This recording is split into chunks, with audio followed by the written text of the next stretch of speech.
Hello students, today we are going to discuss about the law of chemical combination. What is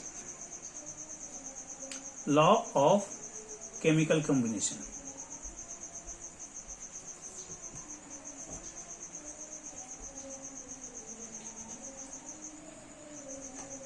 ठीक है, तो देखो law of chemical combination में क्या होता है कि the chemical reaction involves atoms and molecules.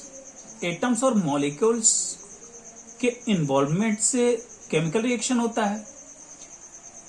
This is the matter of 17th century approx. Some chemists established some law of chemical reaction. कुछ केमिकल रिएक्शन के लॉ 17th सेंचुरी में दिए गए, ठीक है, और उन्हीं को कहा जाता है law of chemical reaction. Means approx in 17th century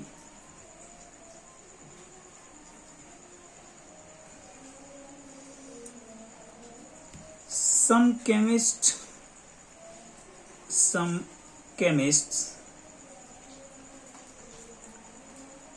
established the rule or law for chemical reaction. Chemical reaction, और आप जानते हो कि केमिकल रिएक्शन एक्चुअल में REA के ऊपर अगर N लिखे हैं तो इट मीन्स रिएक्शन। ये छोटी छोटी बातें आपको जाननी चाहिए, ओके। और आप जानते हो केमिकल रिएक्शन में इन्वॉल्व क्या होता है? Involvement of atoms and molecules. Atoms and molecules, ठीक है। केमिकल रिएक्शन में कौन इन्वॉल्व होते हैं? Atoms and molecules. तो यहां से एक जो रूल निकला, law for chemical reaction, and this law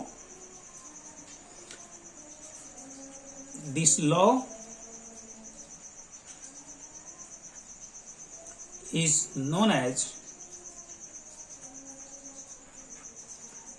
as law of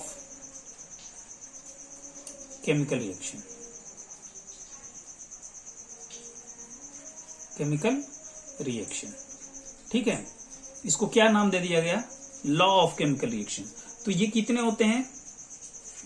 first ये होता है लॉ ऑफ कंजर्वेशन ऑफ मास।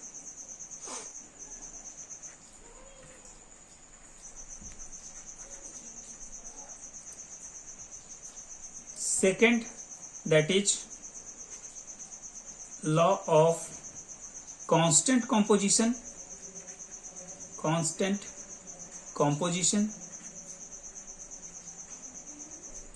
या इसी को हम कहते हैं डेफिनेट क्या? Proportion. Law of constant composition, या फिर कह सकते हो law of definite proportion, okay. Third point कहता है कि law of multiple proportion. Fourth is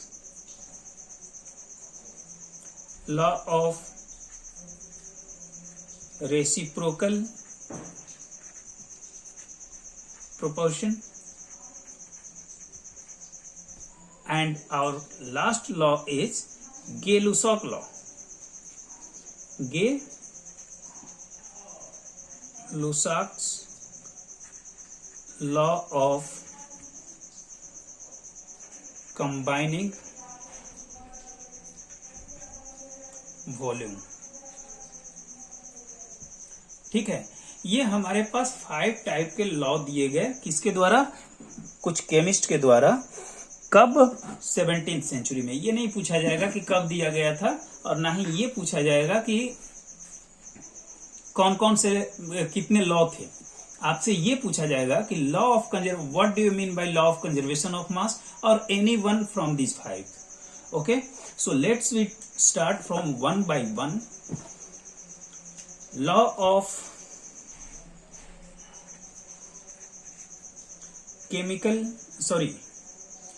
law of conservation of mass. Conservation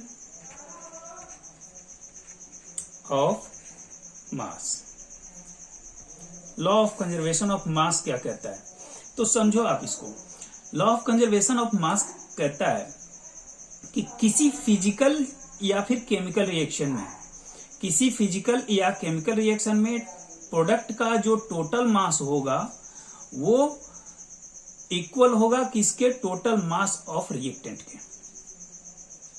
okay, तो हम इसको अगर नोट्स के फॉर्म में लिखना चाहें तो लिख सकते हैं कि इन all physical change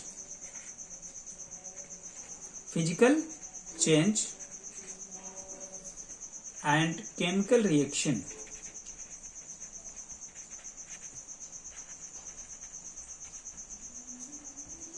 the total mass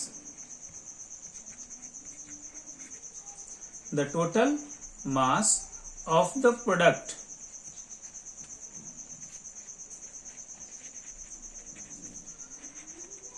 is the same as the total mass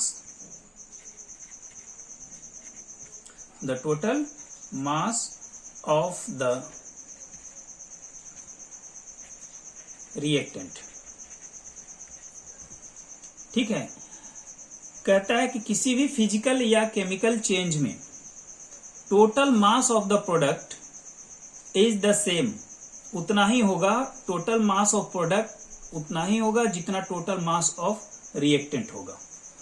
ठीक है, और इस केस में एक और मोस्ट इंपॉर्टेंट बात आती है कि मास नाइदर बी क्रिएटेड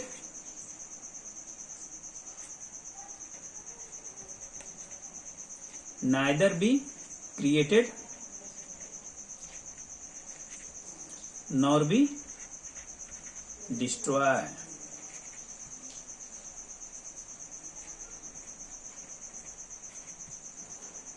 ना तो मास को क्रिएट किया जा सकता है जस्ट लाइक एन एनर्जी, लेकिन एनर्जी हम इसको नहीं कह सकते. Mass neither be created nor be destroy.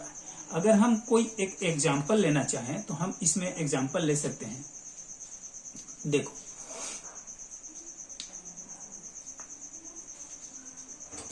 इसका एक एग्जाम्पल ले लेते हैं. एग्जाम्पल क्या है, AgNO3. AgNO3 को हम क्या कहते हैं, सिल्वर नाइट्रेट.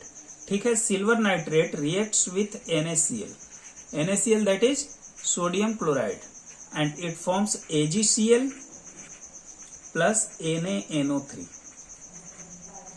यहां चेक करो, जितना मास Ag है, सिल्वर है, Ag यहां 1 मोल और यहां भी 1 मोल, NO3 1 मोल, यहां भी NO3 1 mole, sodium 1 mole and chlorine is also 1 mole and here also 1 मोल. तो ये जो AgNO3 प्लस NaCl, इस केस में आप देख रहे हो कि दोनों तरफ मास कितना है, equal. Mass is equal in both side. और इसी को हम क्या कह देंगे, law of conservation of mass. ये कौन बताता है, law of conservation of mass. आपसे अगर पूछा जाता है कि what do you mean by law of conservation of mass, then you can say that in all physical and chemical reaction the total mass of the product is equal to the total mass of the reactant. Okay, total mass of the product is equal to the total mass of the reactant. आप इसको ऐसे भी कह सकते हो कि total mass of reactant is equal to the total mass of product. ऐसा नहीं जैसा मैं बोल रहा हूं डिट्टो वैसे ही आप बताओगे, ऐसा जरूरी नहीं है. आपको समझ में आना चाहिए कि जितना रिएक्टेंट का मास होगा उतना ही मास किसका होगा, प्रोडक्ट का होगा. क्लियर है ना. तो ये बात आपको समझ में आनी चाहिए। चलो इस पर एक क्वेश्चन करते हैं। Our question is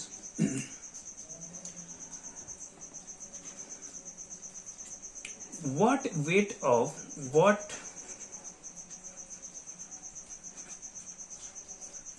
of sodium chloride is decomposed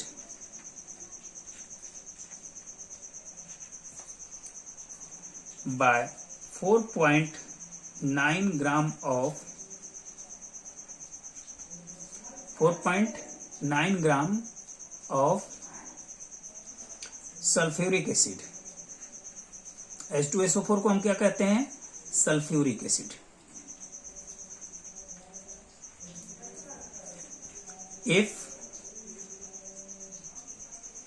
if 6 gram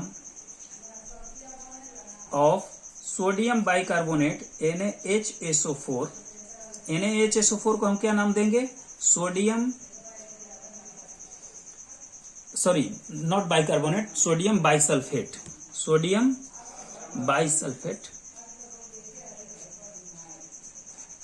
या फिर आप इसी को क्या नाम देते हो? सोडियम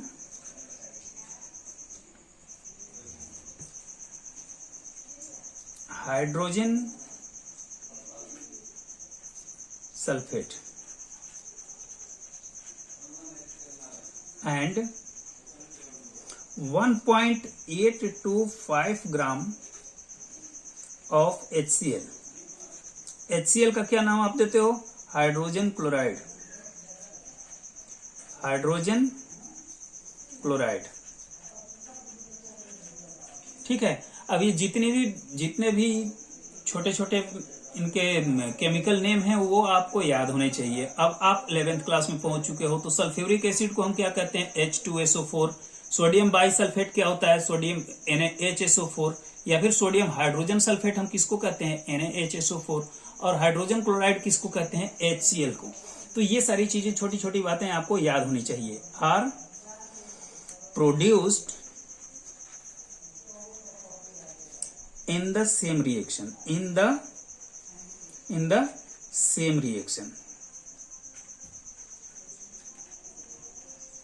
कहता है कि what weight of sodium chloride is decompose. Sodium chloride का कितना वेट डिकम्पोज किया जाए? By 4.9 gram of H2SO4, 4.9 gram H2SO4 if 6 gram of sodium bisulphate या sodium hydrogen sulphate and 1.825 gram of HCl are produced in the same reaction.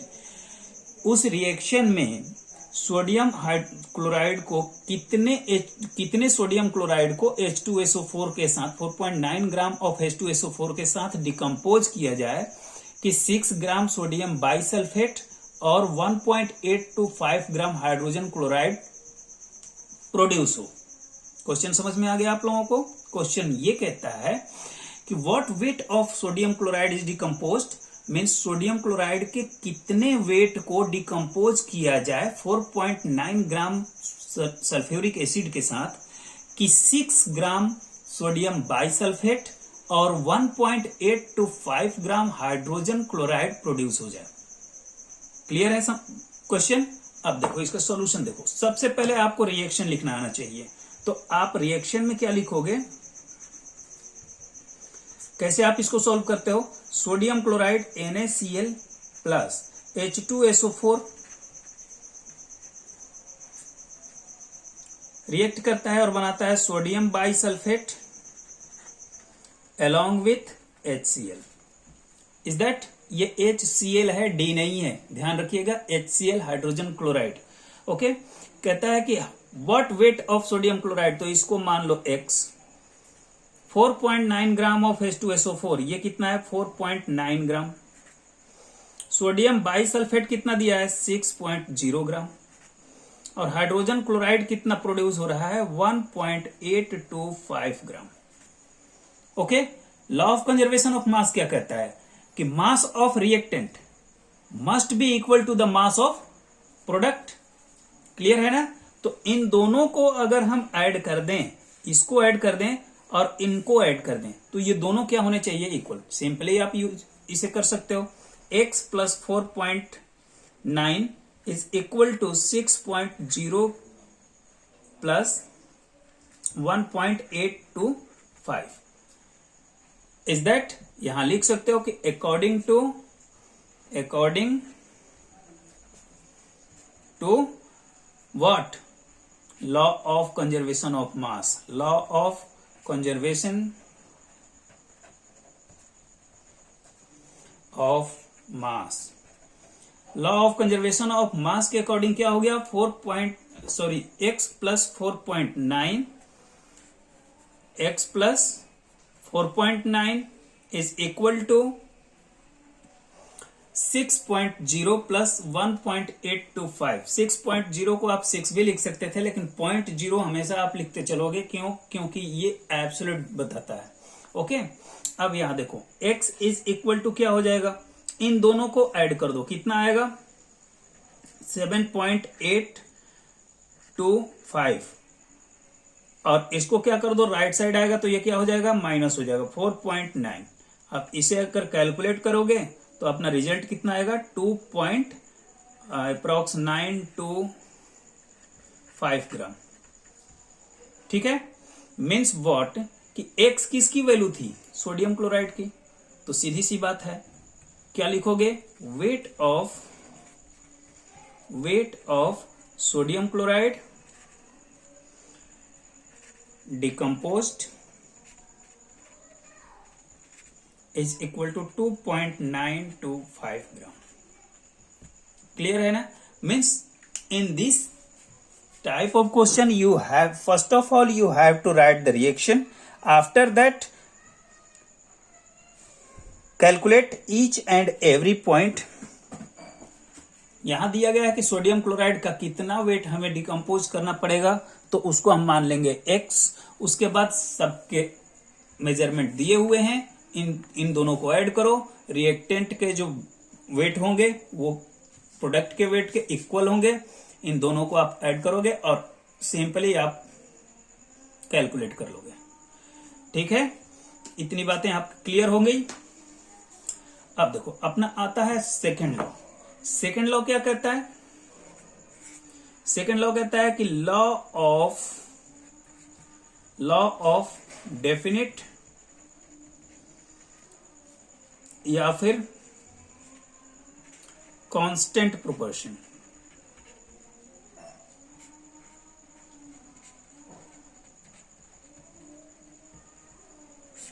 ठीक है, law of definite या फिर constant proportion. तो law of definite proportion क्या कहता है कि a pure chemical compound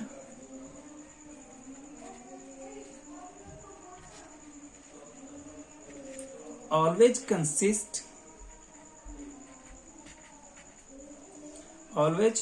consist of the same element combined together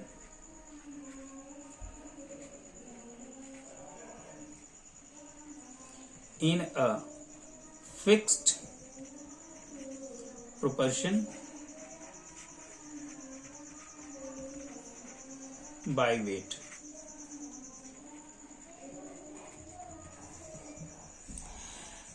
कहता है प्योर केमिकल कंपाउंड, अगर कोई प्योर केमिकल कंपाउंड है तो always consist of the same element combined together in a fixed proportion bye weight. तो उसमें उसके जो कंपोनेंट्स होंगे वो हमेशा फिक्स प्रोपोर्शन में होंगे या फिर डेफिनिट प्रोपोर्शन में होंगे। एग्जाम्पल लेंगे तो समझ में आ जाएगा। इसका सिंपल से आप एग्जाम्पल देख लो। एग्जाम्पल क्या कहता है, first example, carbon plus oxygen combine हुए क्या बनाया, कार्बन डाइऑक्साइड। कार्बन जितना है यहाँ ऑक्सीजन और उतना ही इधर भी आ गया। इनका जो प्रोपोर्शन होगा वो हमेशा फिक्स होगा। अगर इनके प्रोपोर्शन को डिस्टर्ब करोगे तो वो डिफरेंट कंपाउंड बनेगा। जैसे अगर मान लो सेकंड ले लो, calcium carbonate. Calcium carbonate is decomposed और heated, it gives calcium oxide plus CO2। तो इस केस में कैल्शियम कार्बोनेट को चाहे जैसे भी आप हीट करो वो क्या प्रोड्यूस करेगा, कैल्शियम ऑक्साइड और carbon dioxide gas. Is that clear? तो ये है अपना लॉ ऑफ डेफिनिट या फिर कांस्टेंट प्रोपोर्शन। ओके, इस केस में अगर कार्बन डाइऑक्साइड के केस में अगर आप ध्यान दो तो इनका जो रेशियो है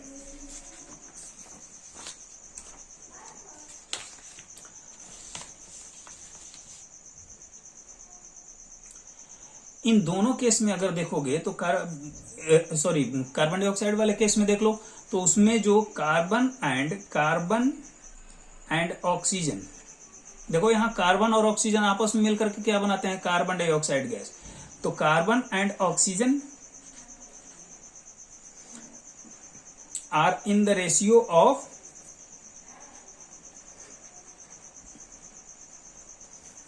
कितने रेशियो में है, 12H232। भाई यहां पर कार्बन कितना है, 12। भाई मास की मैं बात कर रहा हूं, कार्बन प्लस ऑक्सीजन अगर हम लिखते हैं और बनता क्या है, कार्बन डाइऑक्साइड। तो कार्बन का मास कितना है, मास कार्बन का कितना है, 12। ऑक्सीजन का यहां कितना है, 16 इंटू 2। भाई 2 atom of oxygen is combined together, so 16 into 2 कितना आ गया, 32। तो इन दोनों का रेशियो कितना होगा, 12:32 होगा। 12:32 का मतलब क्या हुआ, 3:8। ये हमेशा फिक्स रहेगा, तभी कार्बन डाइऑक्साइड प्रोड्यूस हो सकता है। क्लियर है ना? तो इस बात का आपको हमेशा ध्यान देना होगा कि जब भी कार्बन और ऑक्सीजन या फिर कोई भी अगर प्योर केमिकल कंपाउंड है तो हमेशा उसका जो क्या कहेंगे वेट, वो फिक्स प्रोपोर्शन में होगा। उसका जो वेट होगा वो किस में होगा, फिक्स प्रोपोर्शन में होगा। क्लियर है?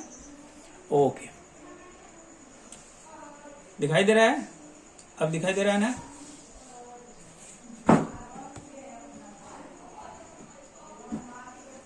ओके, अब अपने चलते हैं हम अपने किसमें, थर्ड लॉ की तरफ। और थर्ड लॉ कौन सा है, law of multiple proportion.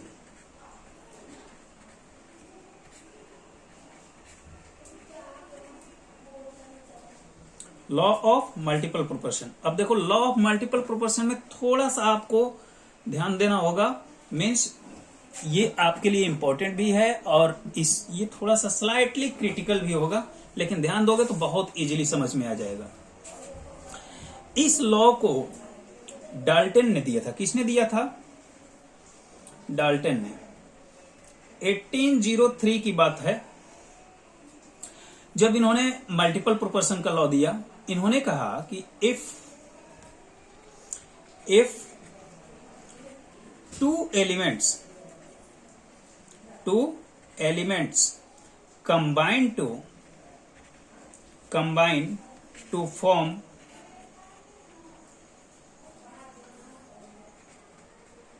To और more compound.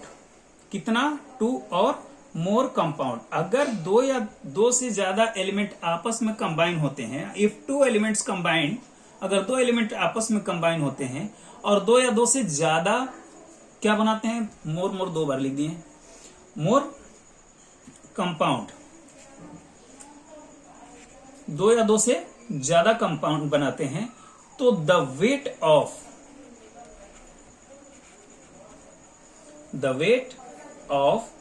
one of the elements which combine with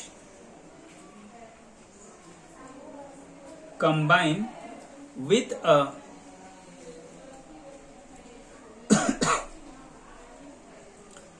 fixed weight। अभी बताते हैं, पहले हम इसको लिख लेते हैं। Fixed weight of the other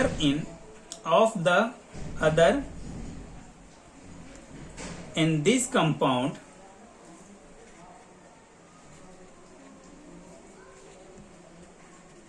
bear a simple whole number ratio, whole number ratio by weight. कहता है कि अगर दो एलिमेंट आपस में कंबाइन होते हैं और दो या दो से ज्यादा कंपाउंड फॉर्म करते हैं, क्या करते हैं, दो या दो से ज्यादा कंपाउंड फॉर्म करते हैं, तो उस केस में the weight of one element, किसी एक एलिमेंट के वेट को अगर फिक्स कर दिया जाए, क्या कर दिया जाए, फिक्स कर दिया जाए, the weight of one element which combine with a fixed weight, अगर उसका फिक्स वेट कर दिया जाए तो अदर जो कंपाउंड्स होंगे, fixed weight of the other in this compound bear a simple whole number ratio by weight. तो बाकी जो होते हैं वो भी क्या करेंगे, simple whole number of ratio को बियर करेंगे। ठीक है, चलो इसका एग्जांपल देखते हैं। देखो इसमें हमने क्या किया, 5 कॉलम बनाया, 1 2 3 4 and 5। In first we have written here compound, weight of nitrogen, weight of oxygen, weight of nitrogen fixed and part of oxygen combined. ठीक है, कितना कंबाइन हुआ। अगर हम यहां बात करें N2O, तो N2O में अगर देख रहे हो कि N2O में नाइट्रोजन का वेट कितना है, 28, और नाइट्रोजन कितना होता है, 14, 2 है। नाइट्रोजन के मैं एटॉमिक नंबर की बात नहीं कर रहा हूं, एटॉमिक मास की बात कर रहा हूं। तो यह कितना हो गया, 28। तो वेट ऑफ ऑक्सीजन यहां पर कितना है, 16। बताओ अगर इसको तो छोड़ दो, अभी बाद में बात करते हैं। यहां नाइट्रोजन ऑक्साइड की अगर हम बात करें, इट इज 14 एंड 16। N2O3 की को ले लो, N2O3 में ये कितना हो जाएगा, 28, और ऑक्सीजन कितना हो गया, 48। सेम एज N2O4 को ले लो, कितना हो गया, 28, तो ये कितना होगा, 16 4 जा 64। नेक्स्ट इज N2O5, तो यहां हो जाएगा 28, और ये कितना हो जाएगा, 16 5 जा 80। ओके, अब नाइट्रोजन के वेट को अगर फिक्स कर दें, कितना, 14 कर दें। इसको हमने किया 14 14 14 14 एंड इट विल बी 14। हमने नाइट्रोजन के को क्या कर दिया, फिक्स। ठीक है, तब इस केस में यहां ऑक्सीजन कितना कंबाइन होगा। अगर ये 28 था तो ये 16, ये अगर 14 हो जाएगा तो ये कितना हो जाएगा, 8 होगा। यहां देखो ये 14 था, हमने 14 ही रखा है, तो ये कितना होगा, 16 होगा। 28 है, ये 48 है। अगर इसको हम 14 कर दिए, 28 will be 14, then 48 will be just half, कितना हो जाएगा, ये 24 होगा। सेम एज 28 विल बी, अगर 14 हो जाए तो 64 कितना हो जाएगा, 32, and 28 will be 14, then 80 will be 40। अब इनके रेशियो को अगर आप चेक करोगे, रेशियो ऑफ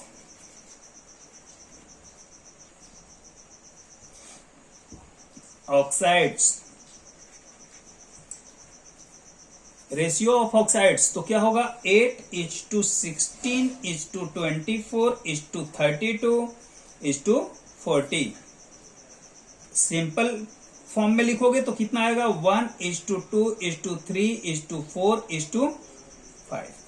तो ये है हम अपना सिंपल रेशियो।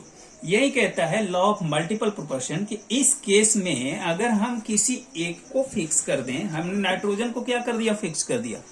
नाइट्रोजन को अगर हम फिक्स कर दें तो ऑक्सीजन का जो, मतलब अगर ऑक्सीजन को फिक्स करते हो तो जो नाइट्रोजन का निकलेगा वो क्या होगा, सिंपल होल नंबर में आएगा। Is that clear. तो ये हुए अपने क्या 3 लॉ, ये 3 लॉ आज हम लोगों ने पढ़ा। जहां तक मुझे लगता है कि इसमें कोई प्रॉब्लम नहीं आनी चाहिए, आपको कुछ क्वेश्चंस करने आने चाहिए। ओके।